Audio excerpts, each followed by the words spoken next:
Greetings, guys, gals, non-binary pals, and welcome back to another video. Today, it is so unbelievably hot. The London heatwave, UK heatwave, it's lethal. It's killer. I'm not a fan. Don't like it. My brain is mush, but I am here to bring you a video anyway because I love you and I need to pay bills. So I went and joined a bunch of Facebook groups. Going through Facebook groups is my favorite thing. It is one of my favorite types of content to make because I just find it really entertaining. I love doing it. And so the other day I went and I joined a whole bunch of groups. I requested so many and I got accepted to most of them.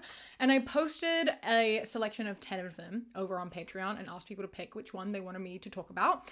And the winner was this one called Wives Who Stayed: Healing After Infidelity, which is pretty much exactly what it says on the tin. It is a group for women whose husbands cheated on them, and these women have decided to stay. And they are coming into this group to rant, to vent, to ask for advice, to share stories, etc., etc. And this is a bit different to some of the stuff that I usually do, and I thought it was really interesting, and clearly all the people on Patreon also thought it was really interesting. So today I thought we would have a bit of a dive into this group. Now, upon going through this group, there is a wide range of what the posts look like. We have some from people who are like genuinely heartbroken and are like really, really struggling with coming to terms with this and like don't really know what to do. Like maybe they've been married for 40 years and this is like a massive life-changing thing and they, feel like it's too late to move on or anything like that. And then you also have there's some like a lot of misogyny that exists in here as well, like a lot of internalized misogyny and things that goes on. Very baffling to me, and I just wasn't really expecting it. So basically this group is a bit of a mixed bag. It's a little bit of a journey that we are going to go on. But speaking of journeys, before we get into it, I wanted to take a moment to tell you about today's sponsor, June's Journey. June's Journey is a mobile game, which I love. I love this game. It is a game where you are a detective in the 1920s and you are trying to find clues to figure out who killed your sister and her husband. And you go through this sort of journey, like finding clues and uncovering crime scenes where you get a screen and you have to hunt for objects, and then you click on the objects that you find, and as you move along you find more and more objects in each scene, and you earn rewards for when you achieve your goals and you finish finding all of the objects. And with what you earn, you get to go and buy things to decorate your own island. You can buy trees and plants and a whole bunch of buildings, and you just get to personalize your island. And I love this. I have spent so much time playing this game because it really is just a way to both disconnect and relax and also engage your brain at the same time. Like, it's not mindless, but it's like just nothing enough to be relaxing. You know what I mean? It's like the perfect combination of like not much and also something, if that makes sense. I love playing it while listening to my audiobook because I cannot just sit and listen to an audiobook. I need to also be doing something else to keep my brain engaged, like I'm cooking or cleaning or doing something else. And this mobile game is like, this game is perfect for it because my brain is just engaged enough to be able to play the game and pay attention to it while also still consuming the book and like listening to that and like comprehending, and it's just perfect for that. And I've loved doing it, and every day there's like different secret missions and things, which I also love. Yesterday you got to make perfume by like lining up flowers, kind of like this flower doesn't go here, so you've got to put it in a different place. And then you made perfume, and once you made the perfumes, you got some rewards so you could go and buy more stuff to decorate your pretty island. And I really like this game. I think it's great. I have a really good time going in there and decorating my island and looking for hidden objects and listening to my audiobook. So I really recommend giving it a download. You can use my QR code up on the screen or the link in the description. It is a really nice way to just like unwind and also keep engaged while also being able to like listen to music or an audiobook or anything else as well. So it's perfect for that. I love it. Go check it out. Thank you, June's Journey, for sponsoring this video, and let's get into our own journey of Wives Who Stayed. So the first post I thought we would talk about is this one where someone just posted saying, "Tell me about D-Day, how did you find out?" And so all of the comments are people telling the stories of how they found out that their husbands were cheating on them, and I thought we'd have a look at some of those. First time, he was sexting a friend of mine. He wasn't aware they knew each other, and she told my friend and my friend told me. Second time was a "hey girly" text from one of the people he tried to sext with, and I pretended not to know for the entire day. She found out and texted me the day after our 1-year wedding anniversary. And then that night, I said I was gonna go take a shower, and once I left the room, I looked at his Snapchat that he had previously logged into on my phone, and the moment I left the room to shower, he had started trying to sext at least 6 girls. Sir. My guy. Bro. What is wrong with you? What?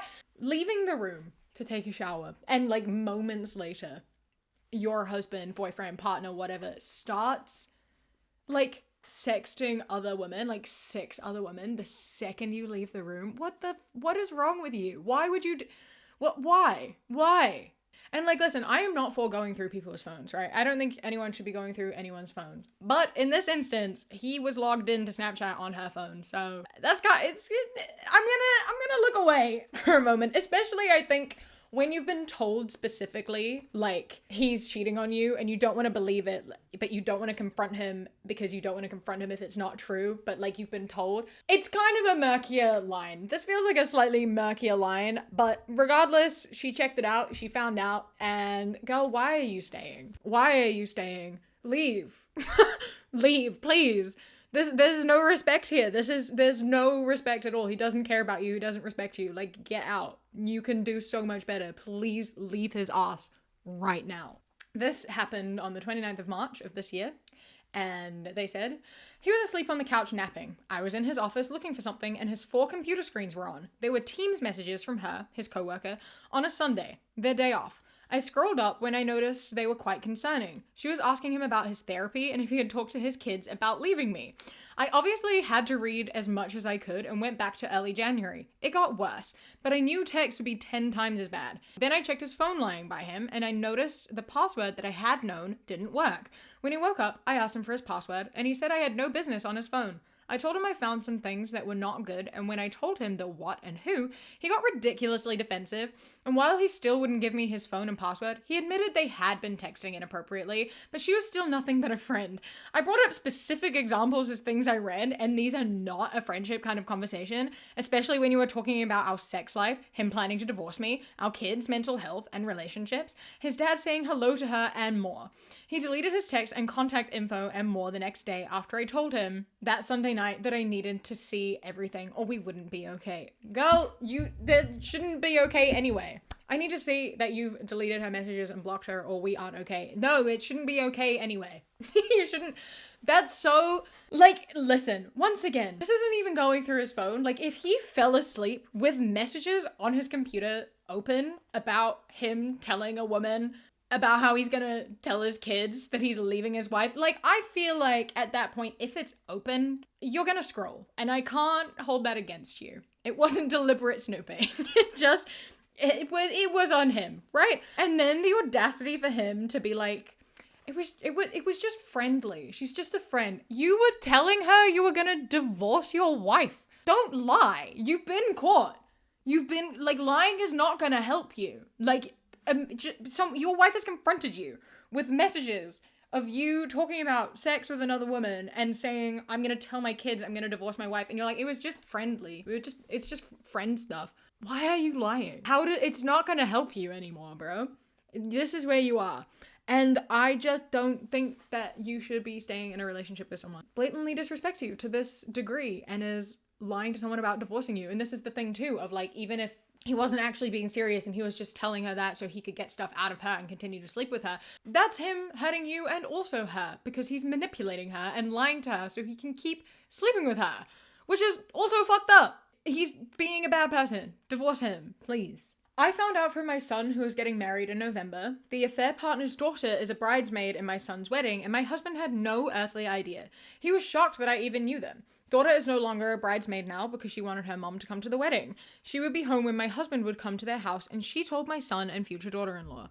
Good on her for telling her friend and his son, and Also, see, this is why I don't lie. I mean, there's a bunch of reasons why I don't lie, but this is a big reason why I don't lie. The anxiety. I don't understand how you can be going around and doing this sort of shit, like having an affair and not living in constant fear of being caught. Like, I don't know how you aren't living with so much like guilt and shame and anxiety just eating you up. Like, you are people who are like confidently going out and having affairs, like they have so much audacity, right? Like, you're going into this woman's home and her daughter is there and you're like, it's fine, doesn't mean anything, doesn't matter that someone else has seen me. Like, yeah, all right, the chances of her knowing your son's fiance are possibly low, you know, like you might not suspect that. Me personally, that would be my number one thought. I'd be like, she is my son's age, this is gonna get back to him through the grapevine somehow. Like, that would be my first thought, and it would eat me up inside.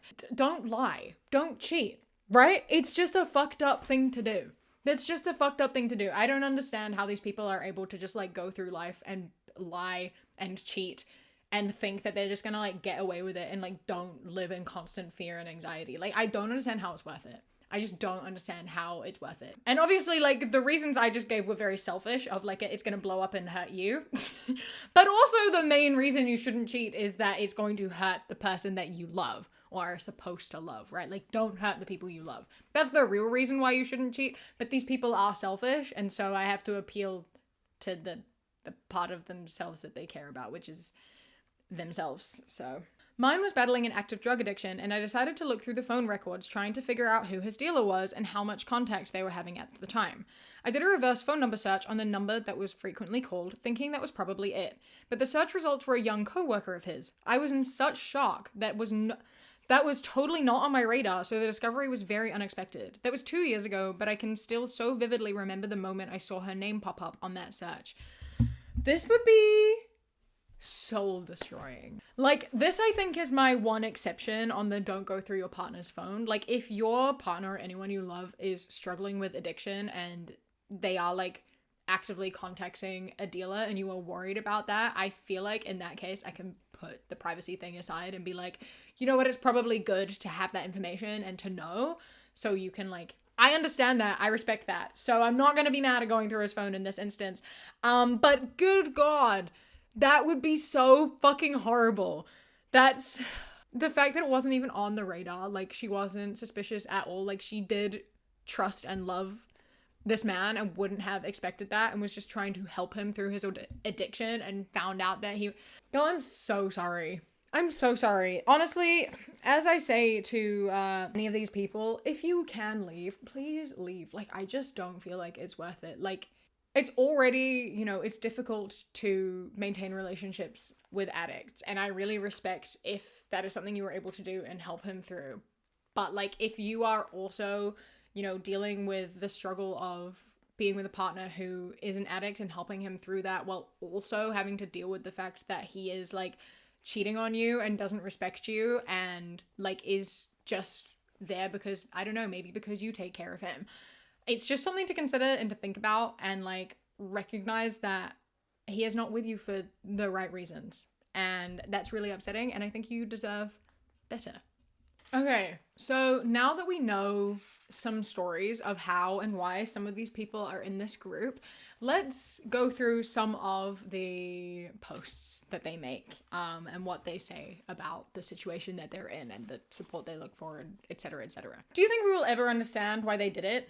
I mean, he's told me over and over he didn't really find her attractive. She's not really his type. She was just there and available whenever he wanted. She obviously boosted his ego whenever he needed that, and he's admitted that he was feeling low and down. He would talk to her, but they wouldn't talk as in emotionally about the way he feels because he's not that type of guy. It was just his go-to when he was feeling shit about himself. He's a completely different guy now, and he's doing everything he can for me to stay with him. But I just really struggle with how, if it didn't mean that much to him, why he kept going back. It's selfishness. It's ego. As it says right here, like, he would go to her when he felt down in order to fluff his ego and feel good about himself. And that's just a really selfish thing to do. It's hurting you as his partner and the person he's meant to, like, love and respect. And it's also hurting the person that he is going to because he also does not respect her or care for her in any way. Like, you are there and you love him and he is not returning that. That's not enough for him. He needs outside validation. He needs go to therapy. You know, the response to having low self-esteem and low self-worth is not to go and like lie to and betray the person you love. It's to work on yourself. It's to get therapy. Or if you can't get therapy, it's to like sit with yourself and reflect, talk to your partner, have a conversation, you know, being like, he said that it didn't mean anything to him and like, you know, he wasn't like emotionally connected to her and he didn't talk about his feelings. Okay, that doesn't really change anything though. Like, he needs to talk about his feelings. He should talk about his feelings with you or with his friends or with a therapist or with someone else. And the way to deal with those feelings is to not cheat on his partner. That's not okay. And I don't think it's something that we should just be like brushing off as a like, oh, he didn't mean it. Oh, he just did it because he was sad. There are so many other things you do when you're sad that don't involve like hurting the person that you love and lying about it. There is a lack of respect and too much audacity. I think sometimes people are able to move forwards and some people do progress with their relationships. Whether or not that's the right choice or not is debatable. But I like really do question so many people in their decision to move forwards. And one of the ways in which this shows that so many people should not choose to stay is this post where someone talks about trust and all of the comments that are on it. Has someone got that trust back between you two? Or what kind of trust? Is it possible? Just thinking, is this all working to get things better, worth it? This I think is like, it's a personal choice, right? And I'll get more into that again in a moment. But like, that's the thing with this, is that this is entirely a personal thing and your experience and your emotions is going to differ from everyone else's. And there are a bunch of comments on here that vary. There are a couple that talk about how they've been married for a really long time. Like this woman saying, just starting this, married for 42 years. It is hard to believe anything he says because he has been lying for 7 of those years. I find myself asking some questions over and over and asking for proof he cannot always give me. And another one said, I think the only person we can truly trust is ourselves. Once trust is broken, there is no getting it back. Almost 2 years post, 40 years married, he had 10-year relationship. Won't call it an affair like someone else said. They carry on like nothing happened. We pretend everything is okay. And then a lot of other people also saying, you know, I trust myself to not let anything he does destroy me. I'll never give 100% of my heart to anyone. People talking about how they won't ever fully trust their partners again. And then a couple saying like, yes, it does come back. It's just a slow journey. So that really shows that it is like a personal thing and it depends on who you are. But like what I have to say is that there are so many people who say no. There's so many people who are like, no, I will never trust my husband again. I will never 100% trust him. And in those instances, I just really don't know why you would stay. Like a relationship requires more than just love. Right? Like the foundation of a relationship is love and trust and respect. And when an affair happens, you are losing 2 of those things. 3, potentially, right? Like it's not love in the way that you need to be. And if you can't trust your partner, the relationship is just like, it's not a relationship worth having. And like, I understand in the instances of these people who have been married for like 40 years, I understand that it is difficult to leave those marriages. Like this is all you've known for like most of your life. And it would be difficult to go on and like start a new life without him. And I completely understand that it might be like difficult and scary and it just seems easier to stay.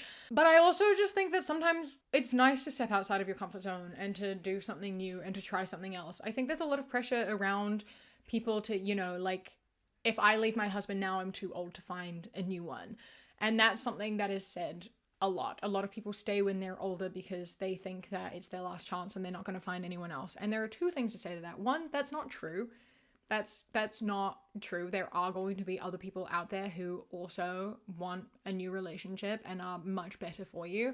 I think it's really important to like stop putting so much pressure on romantic relationships and saying that you need one in order to be valid. Like you don't need to have a romantic relationship. Your life is totally fine if you are not in a romantic relationship. You can be perfectly happy on your own, possibly much happier than you are in your present situation. You can be happy with like a platonic friend. My auntie, her husband, my uncle, died a few years ago, and so now she's in her early 60s, I believe. And her best friend now like live together, and they're traveling the world together. They're like putting a pool in at the house, and they're like going on a bunch of cruises. They're traveling Europe together. Like, she is living her best life with her platonic best friend. And that's lovely. That's beautiful. You can find wonderful connection and relationships outside of a romantic relationship, right? Like, if you leave this, I know you've been there for 40 years, and so that's scary, but like, it could be so much better, right? And I think this is something that we all need to remember, is that like, I think a lot of people, even really young, get into their heads about what if there is no one else, and it's easier to stay because you know at least you have this person. But that's not always a good thing, right? You can do better, and that person might not be a romantic partner, but like, we need to start valuing friendship and non-romantic relationships so much more than we do. I need some advice. My husband recently told me that last summer, when an old school college friend visited near our town, they met for drinks and ended up back at her hotel. I never imagined him betraying me this way, so to say I'm devastated would be an understatement. I told him I want to know how this happened. Not the details, but the thought process, the time spent walking from the bar to the room, the decision to go through with it, etc. And he said, okay. We haven't had the conversation yet because I don't feel ready, but I suspect that maybe this has happened with other people too. Maybe before this friend, and he just never told me about it. So my question is, does it really make a difference if he tells me he slept with 4 girls versus 1? Or should I base my decision to forgive on just what I know instead of pressing for more information? I'm leaning towards forgiveness because we have little kids and I do still love him, but I also don't feel it's fair to myself to not know the whole deal. If there was more, meaning how many partners he's had, but I also wonder if cheating is cheating, whether it's 1 or 5 people. Doesn't matter. If anyone has advice on this, please help me. When we have the conversation, should I stick to him just telling me about this time, or should I press to confess of any others that may have happened? And this is entirely a personal choice. This is something that only you can decide, right? Like, I don't relate to this situation myself, but I relate to the way that it is worded, in the fact that I can like feel very much how anxious she's feeling and how much she just wants validation, right? Like, she's trying to talk herself into and out of something at the same time. She's like, I want to know this information, but I also want to forgive him. So she's like writing out this message in hopes of getting one answer, but also wanting another answer. Like, it's kind of like she knows what she actually wants and needs, but she kind of wants someone to tell her something else. So like, I think she knows that she wants more information, but she wants other people to be like, it's the same thing if it's 1 or 5 women. And so then she has a reason to like not know and go on living blissfully. Like, she wants that sort of validation in that. That might be me projecting, but just based on how this is worded, that's how it feels, based off of how I type when I'm anxious about things. But either way, like, ultimately this is it depends. There are so many different circumstances. It depends on what you value as a person and what is important to you in a relationship, right? Like, there are so many different factors of like was it just a one-time thing, like they met up and, they got drunk and it happened, or was it something they'd planned? So like, in the time leading up to this, they were talking about getting together and having drinks and sleeping together. Like, was it premeditated? Was it a spur of the moment thing? Does that make a difference to you? Is one more forgivable than the other? For some people, one might be more forgivable. For some people, they're on equal levels of unforgivable. And some, they might be the other way around. Like, it all depends on what you prioritize and what is important to you. And if you think having like done this multiple times in the past is the same, because cheating is cheating, as just once, you can think that if that is something that like you believe. If you think that him being like, I won't do it again, is the same after 1 person as it is for 5, then that's fine. That's what you believe. That's what you value. But if you think that it's different and he's, since he's shown like repeat behavior, maybe you're like, okay, well, if he's done this multiple times and not tell me, what's going to stop him from doing it again? But maybe you trust his word in saying he's not going to do it anymore. There's like so many different questions, and how much information you want and is important to you and how you will react to it, I think is all just dependent on. But if you don't get the full story, are you ever going to be able to fully, right? Are you always going to be thinking about what might have happened that you don't know about? Is it always going to be there? Will resentment build if you don't get the full story? If you get the full story, will you be able to forgive? Is the problem that you don't think you'll be able to forgive? so you don't want to know. It's easier to lock it all away and pretend that everything is normal, because once you know you won't be able to forgive him. Because if you think that, then you probably just shouldn't forgive him, right? Like if you're having all these subconscious thoughts, like you know in your heart what you actually believe and need and deserve, and you need to listen to that. I think that's really important in order to like not build resentment and like ruin your relationship. And I know that there are small kids, but if you are in a relationship that is like unhealthy and your kids can see that it's unhealthy and there is resentment and tension, that is going to leak into everything. It is going to impact your kids. And I think something that I say and stand by is that like so many kids are better off if their parents are separated than if they are together. Kids are better off with single happy parents than together unhappy parents. They learn love from you. And if they are watching you and your husband have all of these issues and snap at each other, they are going to learn that that's what a relationship looks like. And you don't want to be setting that example for them. So do with your husband what you would tell your kids to do one day, right? Like if your friend came to you in this situation, what would you tell her to do? Look at this from an outside perspective. Trust your gut. Sometimes it's easier to make decisions on behalf of someone else than it is for yourself. So you need to step outside it, ask yourself what matters and what's important to you, and figure it out from there. For those who stayed, how do you deal with your anxiety when he leaves the house, especially when he's not answering your video calls, as in what the fuck is happening and you can't get that call? I only need a few seconds. Are you with a fair partner? I'm so anxious and the nasty gut feeling. What do? I need help. I'm so stressed out. Context, Hubs is still in contact with the affair partner. Shit, I hate this feeling. Girl, leave. Like that is literally the only solution here. Like if you cannot handle your husband not being with you, you should not be in this relationship. Like yes, he fucked up. He did the bad thing. Absolutely. But if you choose to stay and your response to this is that you need to know where he is at all times and have him answer the phone at all times, that is not healthy and not okay. And that is moving in towards like toxic, abusive behavior. Right? Like he fucked up. Yes. And I don't think you have to forgive him.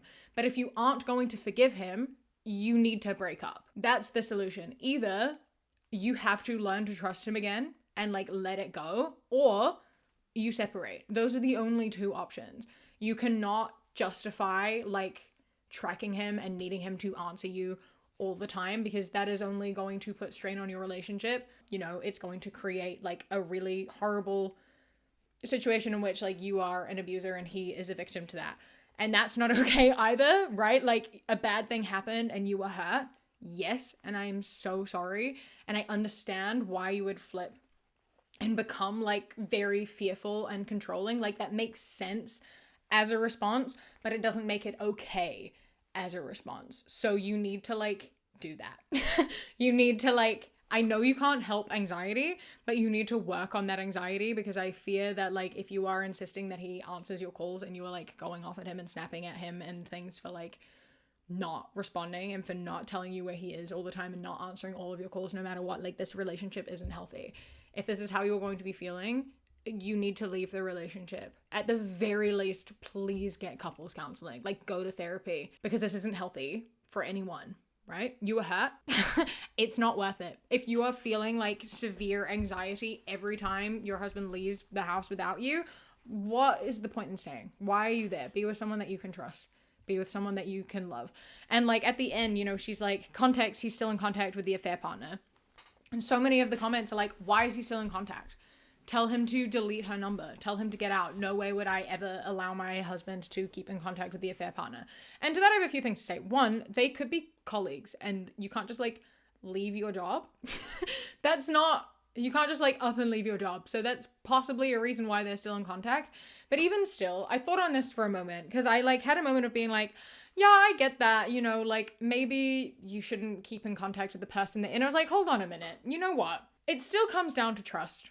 Right? And I think overall the thing of like, you know, if you can't trust him with her, like, can you trust him with anyone else? Probably not, right? You're still going to view it probably in the exact same way. And I don't think there should really be a difference in someone that he like used to hook up with and anyone else. It's like an ex, right? Like, I think that you should be able to trust your partner to like speak to an ex, because they're just a person and you like should trust your partner. You know what I mean? Like if he says that he is not going to continue this affair, you should trust that he's not going to continue this affair. Mind you, you trusted that he wasn't going to have an affair in the first place, and then he went and did it. But I don't think it matters, because if he did it with her, he could do it with someone else too. So it's all this big thing, and I think that, like, being in contact with the affair partner or not is not the issue. It's about how much trust you have of him, and clearly you can't trust him at all. And if you can't trust him, the relationship means nothing. There's no point in being in a relationship where there is no trust, where there is no respect, and where there is more resentment than love. Earlier, at the start of the video, I mentioned that there was some internalized misogyny that went on in this group, and I mean that specifically for this one post here that really pissed me off. And this is the misogyny post. Okay. Today, I got to confront the affair partner. Hums had enough of my questions, so we pulled up to her job and had her come outside, where she was followed by all her office mates, because how exciting, a man to see you when all we know, we can't have visitors at work, laughing emoji. So when she finally walked out the door and locked behind her, glass door, I got out of the car, and when she saw me, she turned white as a ghost. And I said, well, there's the dick sucker right there. So how did you like masturbating in front of a married man, then blowing him? Then turned to the audience and told all the women to watch their husbands because she preferred co-worker husbands, as she was trying to frantically to get her keycard to let her back in tears. Did it feel good? Yes, it fucking did. Would I do it again? Yup, I will as soon as I find out what church she goes to. So to the petty ladies out there, I don't know if you'll get the same satisfaction I did by confronting the affair partner, but if it is something you feel strong about, do it. But no, it could come with negative consequences. Just thankful God gave me the grace and satisfaction I need. Tomorrow marks 2 years since the discovery and 36 days since full disclosure. Allegedly. And there are a lot of comments being like, love that you did this. Way to go, girl. I wish I did this. I wish I could have had this satisfaction. Honestly, I love this for you. And I'm just like, firstly, it's been 2 years since this affair happened. Supposedly it ended 2 years ago. And this confrontation only happened 36 days ago. Like, that feels... What the fuck has happened here? Like, there was no need for this to happen this much time later. Like, it shouldn't have happened at all. And we'll get into that in a moment. But, like, the fact that it's been 2 years and you still went and, like, did this, despite the fact you believe that your husband has changed, maybe, but you won't give her the same sort of grace at all. Like, this wasn't even done in the heat of the emotion kind of thing. This was like a very, very delayed response where everyone could have and should have moved on by now. That aside, even, like, I will always hate when women get more angry at the other woman than they do at their husband. Like, she is not the person who deserves to be called out and embarrassed.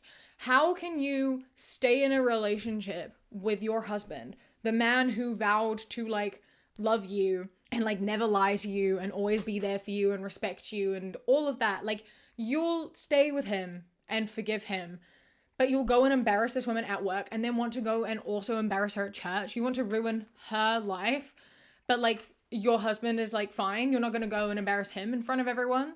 I feel like in these situations, your husband is worse. He is the bad guy in this situation. He is the worst person in this story.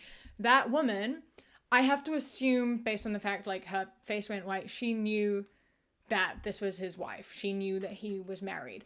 But since it's 2 years later, I don't know if she knew that at the time when the affair was taking place.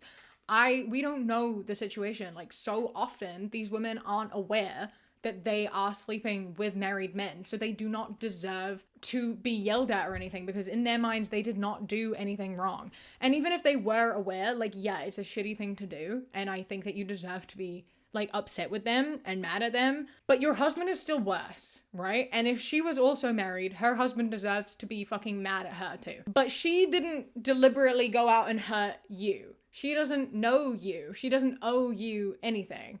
Your husband, however, deliberately hurt you. This was personal coming from your husband, right? And the fact that, like, if you can, like, move on and maintain a relationship with your husband while holding on to all of this resentment and taking it out and embarrassing this woman at work and potentially at church, it's just so fucked up.